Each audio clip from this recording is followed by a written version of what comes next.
सुप्रभातम, स्वागत है आपका इस विशेष कार्यक्रम में जिसमें हम आपके लिए लेकर आते हैं भारतीय ज्ञान परंपरा, जीवन के लिए उपयोगी योग, स्वस्थ जीवन शैली का महत्व और आपको बताते हैं बेहतर स्वास्थ्य पाने के प्रभावशाली उपाय। साझा करते हैं आपके साथ संस्कृत का ज्ञान, साथ ही होती है भारतीय संस्कृति की झलक। मैं हूं किरण भारद्वाज।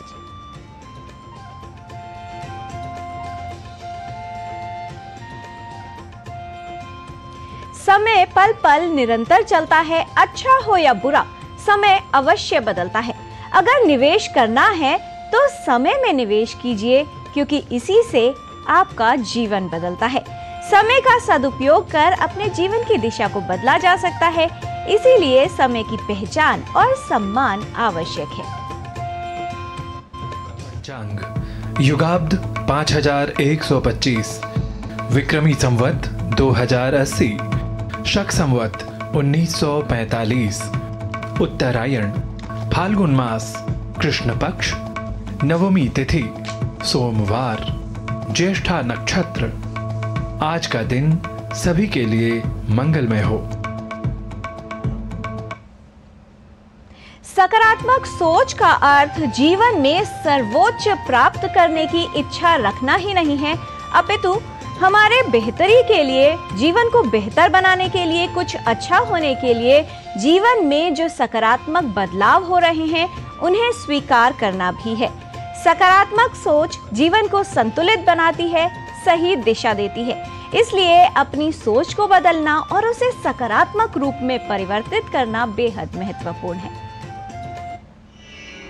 यज्ञदान तपः कर्म न त्याज्यं कार्यमेव तत्, यज्ञो दानं तपश्चैव पावनानि मनीषिणाम्।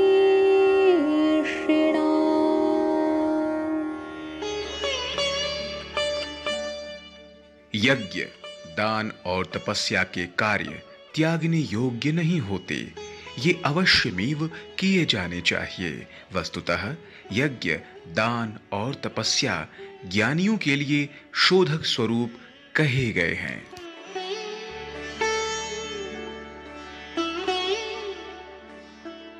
Act of sacrifice, charity and penance are not worth giving up. They must be performed. Sacrifice, charity and penance are purifier to the wise man.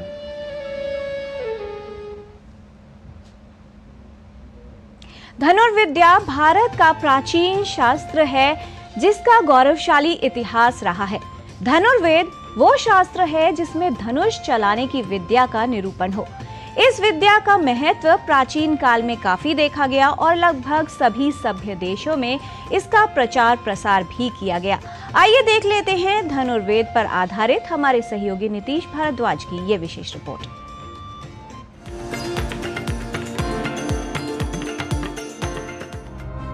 एकोपि यत्र नगरे प्रसिद्धः स्यात् धनुर्धरः ततो यान्त्यरयो दूरान् मृगाः सिंह गृहादिव। महर्षि वशिष्ठ कहते हैं कि नगर में यदि एक ही वीर धनुर्धर हो तो वहां से शत्रु उसी प्रकार दूर चले जाते हैं जैसे हिरण शेर की गुफा देखकर दूर भाग जाते हैं। भारतीय ज्ञान परंपरा में निहित अथाह ज्ञान राशि में धनुर्विद्या यानी तीरंदाजी एक युद्ध में प्रयोग होने वाली अद्भुत कला है। वैदिक काल से लेकर आज तक यह प्रतिष्ठित विद्या हमारे इतिहास ग्रंथों से लेकर काव्यों, कथानकों में विभिन्न सैन्य वैज्ञानिकों द्वारा वर्णित की गई है। भारतीय प्राच्य विद्या में धनुष बाण यानी धनुर्विद्या और युद्ध विज्ञान से संबद्ध अनेकों ग्रंथ लिखे गए हैं। अग्नि पुराण में धनुर्विद्या की तकनीकी बारीकियों का विस्तार पूर्वक वर्णन किया गया है।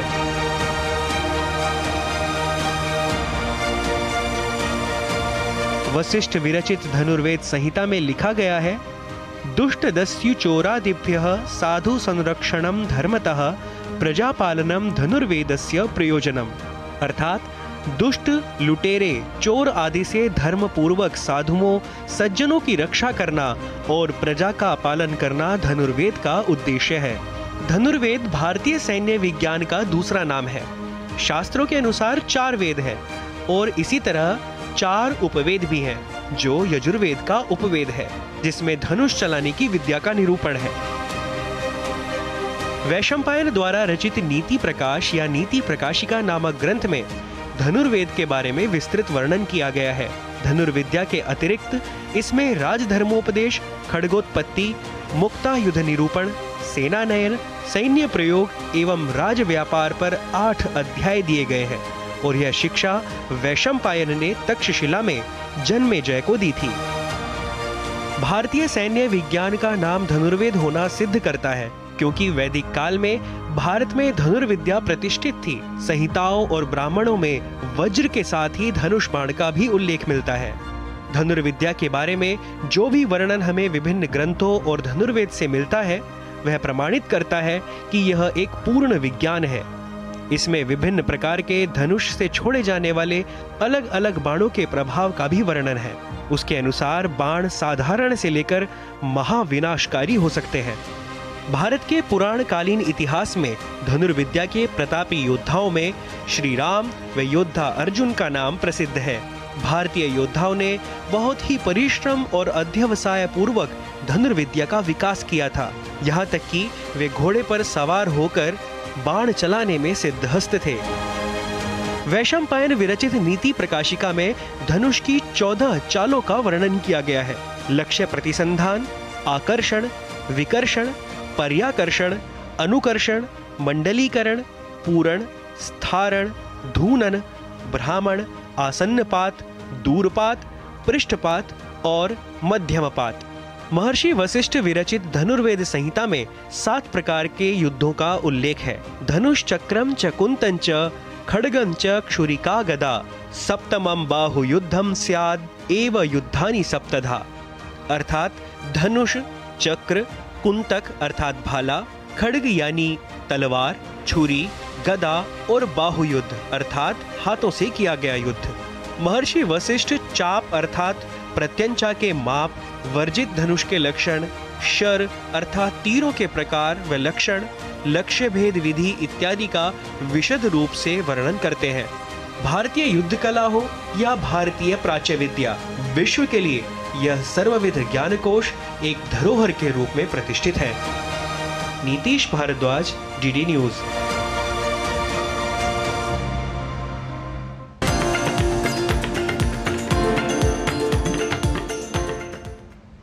जिस प्रकार ज्ञान और विद्या को अर्जित करना जीवन को बेहतर बनाता है, बहुमूल्य बनाता है और सही दिशा देता है, ठीक उसी प्रकार यदि स्वास्थ्य को बेहतर बनाना है तो सही पोषण मिलना बेहद जरूरी हो जाता है। बच्चों को अक्सर पिज्जा, बर्गर, जंक फूड खाना काफी पसंद आता है, लेकिन माता पिता जब उनको ये सब दे रहे होते हैं, शायद वो ये नहीं सोचते कि ये खाना खिलाने का परिणाम क्या हो सकता है। इस सारे भोजन में स्वाद तो है, लेकिन पोषण नहीं। ये कारण बन सकता है बच्चों में मोटापा होने का। मोटापा न सिर्फ अपने आप में एक समस्या है, बल्कि कई अन्य बीमारियों का प्रवेश द्वार है, उन्हें आमंत्रित करता है। बहुत से दुष्प्रभाव हो सकते हैं बच्चे में मोटापा होने के। किस तरह से हो सकता है इससे बचाव और किन बातों का ध्यान रख के मोटापे से बचा जा सकता है, आइए देख लेते हैं इस रिपोर्ट में।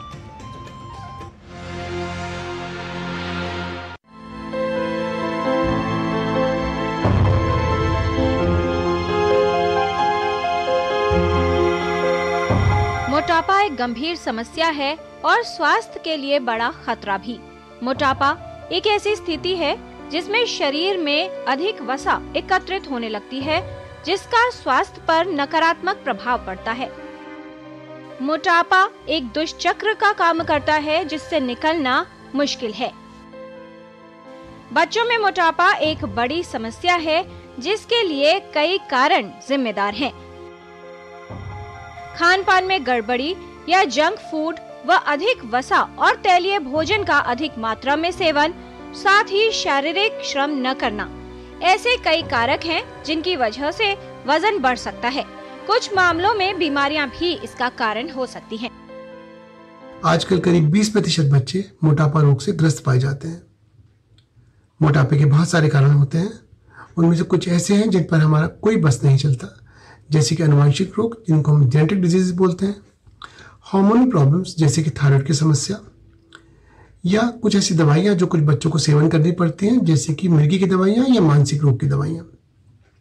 लेकिन कुछ कारण ऐसे हैं जो पूरी तरह हमारे नियंत्रण में होते हैं, जैसे कि बच्चों में बढ़ता स्क्रीन टाइम जो कि बच्चों के व्यायाम और बाहरी खेल कूद को प्रभावित करता है, उसके लिए टाइम कम छोड़ता है, या बच्चों के द्वारा अत्यधिक प्रोसेस फूड खाए जाना, संतुलित आहार ना खाना जिससे कि उनको ज़्यादा फैट और ज़्यादा रिफाइंड शुगर मिलते हैं जो कि वजन बढ़ाने में सहायक होते हैं।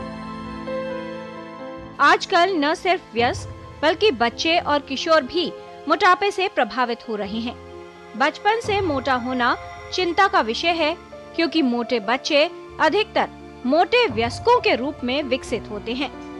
बच्चों में मोटापा होने पर कई बीमारियों का खतरा बढ़ जाता है, या ये कहें कि बच्चों में मोटापा अपने आप में तो समस्या है ही, साथ ही कई अन्य गंभीर बीमारियों के लिए प्रवेश द्वार भी है। व्यक्ति मोटापे की किस श्रेणी में आता है, इसे BMI यानी बॉडी मास इंडेक्स से मापा जा सकता है। मोटापे को मापने का पैमाना बॉडी मास इंडेक्स कहलाता है, जो कि बच्चों के वजन और लंबाई पर निर्भर करता है। 85 परसेंटाइल से 95 परसेंटाइल वाले BMI वाले बच्चे ओवरवेट कहलाते हैं या ज़्यादा वजन वाले कहलाते हैं, और जो 95 परसेंटाइल से ऊपर निकल जाते हैं उनको हम मोटापा रोग से ग्रसित या ओबीस बोलते हैं।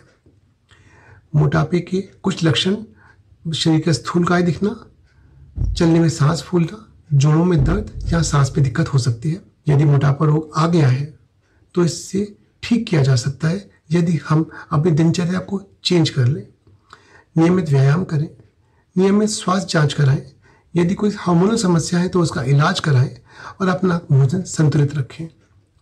अवसाद में जाने की कोई आवश्यकता नहीं है, अवसाद मोटापे को बढ़ाता है। बच्चों में मोटापा होने पर मधुमेह, उच्च रक्तचाप, हृदय रोग, नींद संबंधित समस्याएं हो सकती हैं। इंसुलिन रेजिस्टेंस हो सकता है जिसमें शरीर की कोशिकाएं इंसुलिन हार्मोन का उपयोग नहीं कर पाती। किशोरियों में पॉलिसिस्टिक ओवेरियन डिजीज का खतरा बढ़ता है। स्वास्थ्य समस्याओं के साथ मोटे बच्चों में आत्मविश्वास में कमी आती है और वो अक्सर डिप्रेशन यानी अवसाद की गिरफ्त में आ जाते हैं।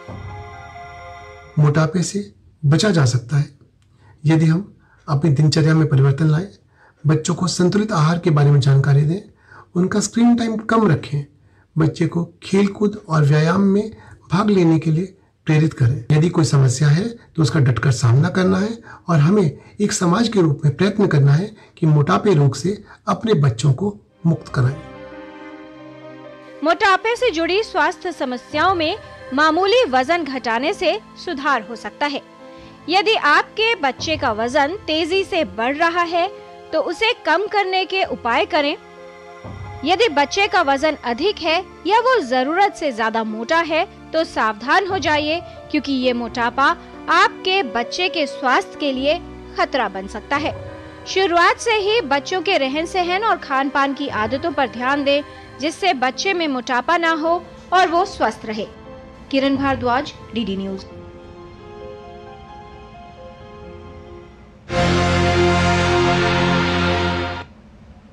कुछ लोग मोटे बच्चों को स्वस्थ मानते हैं तो कुछ लोगों को मोटे बच्चे बहुत अच्छे लगते हैं, लेकिन मोटापा यदि बचपन से है तो इसके दुष्प्रभाव जीवन भर रहेंगे, गंभीर होंगे और आने वाले जीवन में उन बच्चों के लिए काफ़ी खतरे उत्पन्न हो सकते हैं। स्वास्थ्य की दृष्टि से भी और कई मायनों में बहुत हानिकारक है मोटापा। आज विश्व मोटापा जागरूकता दिवस है। किस तरह से मोटापे के खतरे को हमने आपको समझाया है, वो आपने जान लिया है कि कैसे बढ़ता है मोटापा, इस वजन को कम कैसे किया जा सकता है, ये भी आपको बताएंगे। उससे पहले रुकते हैं एक छोटे से ब्रेक के लिए। कहीं मत जाएगा, देखते रहिए DD न्यूज।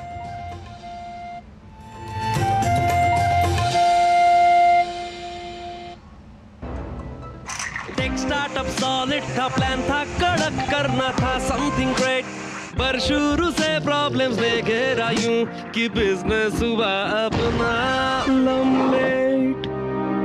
बिजनेस गुरु की जरूरत थी खास, सीधे गए SBI स्टार्टअप ब्रांच पे तो खुल गया success. Startup advisory and support SBI startup branch पे। चुलबुला बनूं जिसकी हर बात में भूल जाए मेरी जैसी मेरी अपनी पताका। पताका चाय, गजब का स्वाद।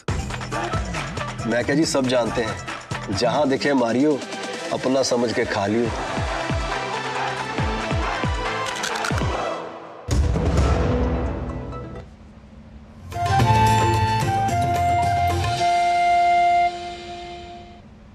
ब्रेक के बाद आपका स्वागत है। आजकल हमारी जीवन शैली से काफ़ी सारे ऐसे कारक हैं जो जिम्मेदार होते हैं अधिक वजन के लिए या मोटापे के लिए। मोटापे का समीकरण एक बैंक खाते की तरह है, यानी आप रोज जितना ले रहे हैं या जमा कर रहे हैं, यदि उतना व्यय या खर्च नहीं करते तो आपका वजन बढ़ने लगता है। बहुत सारी बीमारियों को आमंत्रित करता है मोटापा और कई स्वास्थ्य समस्याओं के खतरे को बढ़ाता है। अगर आप अपना वजन नियंत्रित रखना चाहते हैं, यानी अगर आपका वजन बढ़ रहा है और आप उसे कम करना चाहते हैं, ऐसे में कुछ योगिक क्रियाएं आपके लिए सहायक हो सकती हैं। आइए देखते हैं कौन से योगासन, कौन सी योगिक क्रियाएं सहायक और लाभकारी हो सकती हैं वजन को कम करने के लिए, वजन को नियंत्रित रखने के लिए। नमस्ते, मैं हूं आचार्य प्रतिष्ठा। कौन नहीं चाहता कि भाई हमारा वजन कम हो जाए, हम जरा अच्छे लगे। और सिर्फ अच्छे लगने या सुंदर लगने तक की बात नहीं है। ओबेसिटी एक ऐसा डीमन है जो अपने साथ साथ और भी बहुत सारी प्रॉब्लम्स को लेकर के आता है। जब आपकी चर्बी बढ़ जाती है तो आपका कोलेस्ट्रॉल भी बढ़ने लगता है, आपके हार्ट हेल्थ के लिए भी अच्छा नहीं है, आपके ब्लड प्रेशर के लिए भी अच्छा नहीं है, आपके जॉइंट्स के लिए अच्छा नहीं है। अनेक समस्याएं आ जाती हैं ओबेसिटी के साथ। लेकिन क्या हम अपने शरीर का वेट लॉस योगाभ्यास से कर सकते हैं? निश्चित रूप से कर सकते हैं।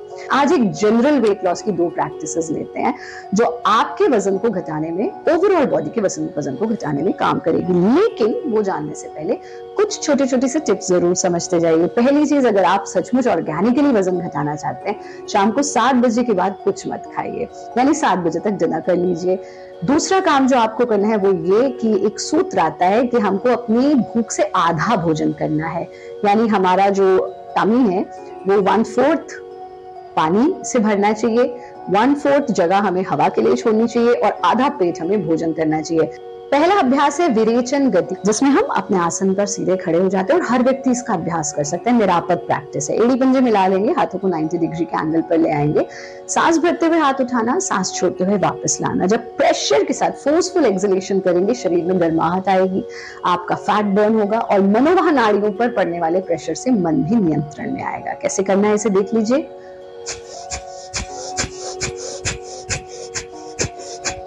ऐसा आप 50-50 के 4 राउंड्स कर सकते हैं। अगर आपके घुटनों में दर्द नहीं है और आपकी कमर में दर्द नहीं है तो आप इसे जंप के साथ भी कर सकते हैं, वो भी देख लीजिए एक बार।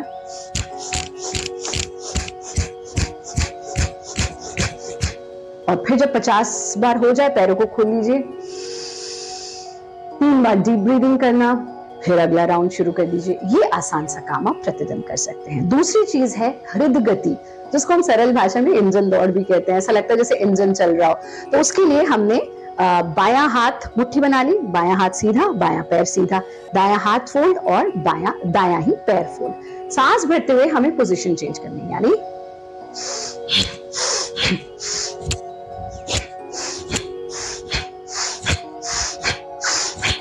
हमने सांस भरा, छोड़ते हुए पोजीशन चेंज कर दी, फिर दूसरी ओर। धीरे धीरे इसकी स्पीड को बढ़ाएंगे।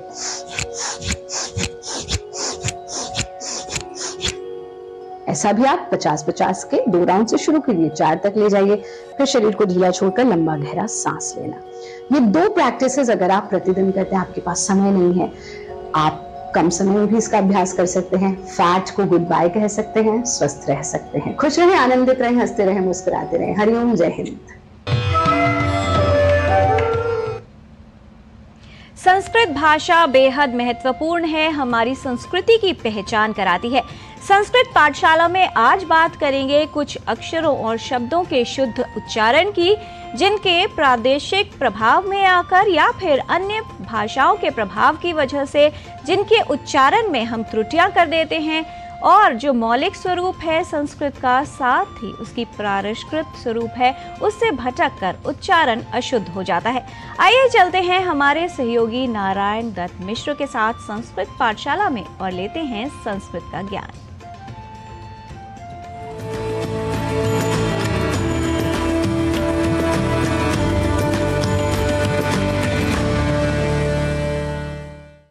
नमो नमः। संस्कृत पाठशालायां भवतां भवतीनां च स्वागतमस्तु। अहमस्मि नारायण दत्त मिश्रः।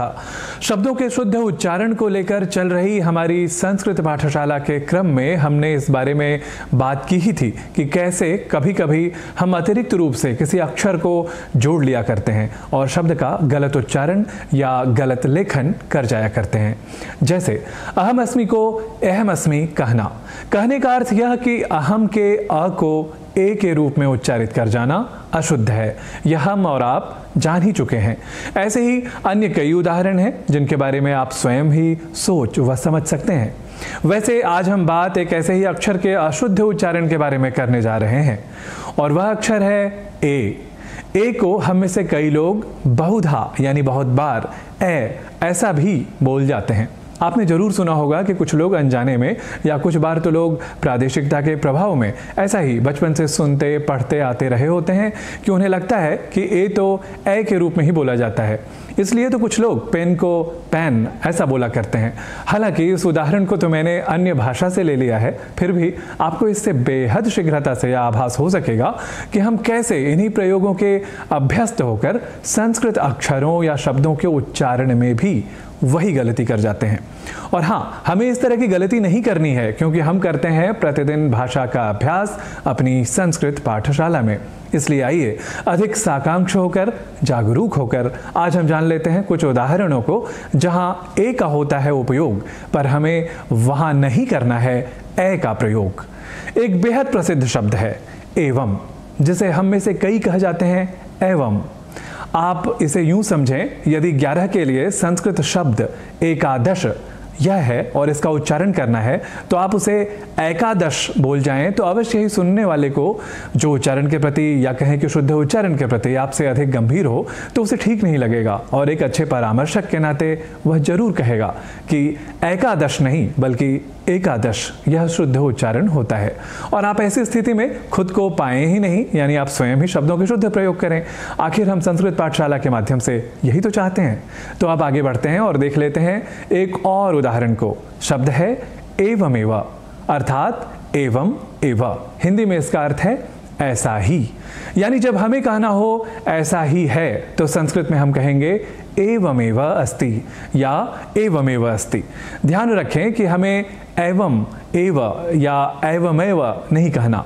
वैसे यहाँ ए को ऐसा कहने वाले स्वयं साकांक्ष रहें तो उन्हें स्वयं पता चल जाएगा कि वे कैसे एक बार ए को ऐसा बोल रहे हैं और अगले ए को ए ही बोल रहे हैं, यानी ए को वे स्वयं शुद्ध एक बार उच्चारण कर रहे हैं और एक बार गलत कर रहे हैं। आपको याद होगा कि हमने आपसे यह कहा था कि हम कई बार स्वयं के बेहतर शिक्षक भी होते हैं और यह उदाहरण जहाँ आप एक स्वयं एक बार ए को ए यह शुद्ध उच्चारण कर रहे हैं इससे स्पष्ट हो जाता है, यानी एवमेव को एवमेव या एव मैव नहीं कहना, ए को ए के रूप में ही है उच्चारण करना। वैसे अब तक हमने बात की ए के शुद्ध उच्चारण की, पर हम संस्कृतज्ञ स्वयं जब ए के उच्चारण करने की बारी आती है तब प्रादेशिक उच्चारण से प्रभावित या कुप्रभावित होकर हम ए इस रूप में बोल जाते हैं। अर्थात प्रादेशिक भाषाओं में जैसे ए का उच्चारण होता है वैसे ही संस्कृत शब्दों के उच्चारण के क्रम में भी हम बोल जाते हैं। यहाँ ध्यान देने वाली बात यह है कि संस्कृत में ए यह उच्चारण ठीक नहीं। हमें ऐ अर्थात ऐ ऐसा उच्चारण संस्कृत के शब्दों का करना चाहिए। अर्थात ऐतिहासिकः या ऐतिहासिक शब्द कहना हो तो ऐतिहासिक ऐसा शुद्ध उच्चारण करना होगा। ऐसे ही एक और शब्द है औ। इस अक्षर के उच्चारण में भी हम अशुद्धियां या गलतियां कर जाते हैं तो हमें औ के उच्चारण पर भी विशेष ध्यान देने की जरूरत होती है। कई उदाहरण हैं, जैसे अभी मैंने कहा औ, वस्तुतः यह शुद्ध उच्चारण है। जब हम संस्कृत के शब्दों का उच्चारण करेंगे तब इस अक्षर का हम उच्चारण करेंगे औ इस रूप में। जैसे कई शब्द हैं औद्योगिक, प्रौद्योगिकी, सौजन्य आदि। तो यहाँ आप देख रहे हैं उच्चारण के क्रम में मैंने सौजन्य नहीं कहा, प्रौद्योगिकी नहीं कहा, औद्योगिक नहीं कहा, हमने कहा औद्योगिक, प्रौद्योगिकी, सौजन्य आदि।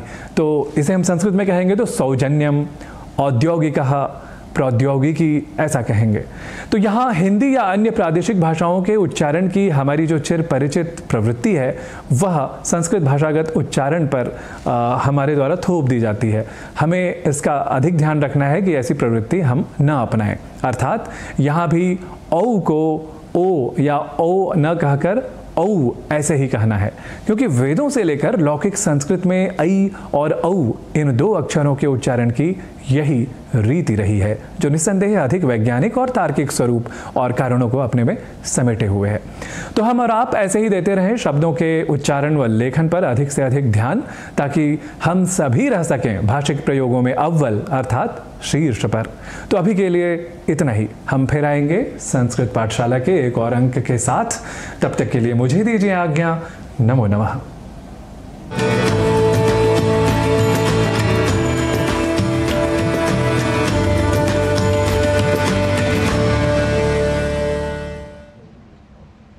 शुद्धता महत्वपूर्ण भी है और उपयोगी भी।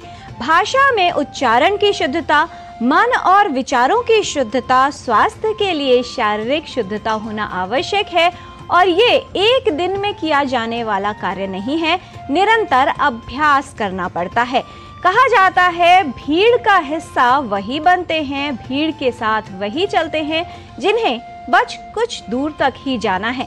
जिन्हें पहुंचना है आसमान तक, उन्हें अपना मार्ग स्वयं ही बनाना है।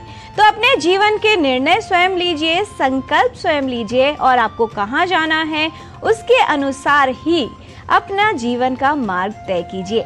अपने अभ्यासों, मेहनत से और प्रयत्न करने से आप अपनी मंजिल तक अवश्य पहुंचेंगे। बस कोशिश यही करनी है कि निरंतरता रहे, प्रयत्न निरंतर करते रहें। आज के कार्यक्रम में फिलहाल इतना ही। हमारी पूरी टीम को दीजिए अनुमति। नमस्कार।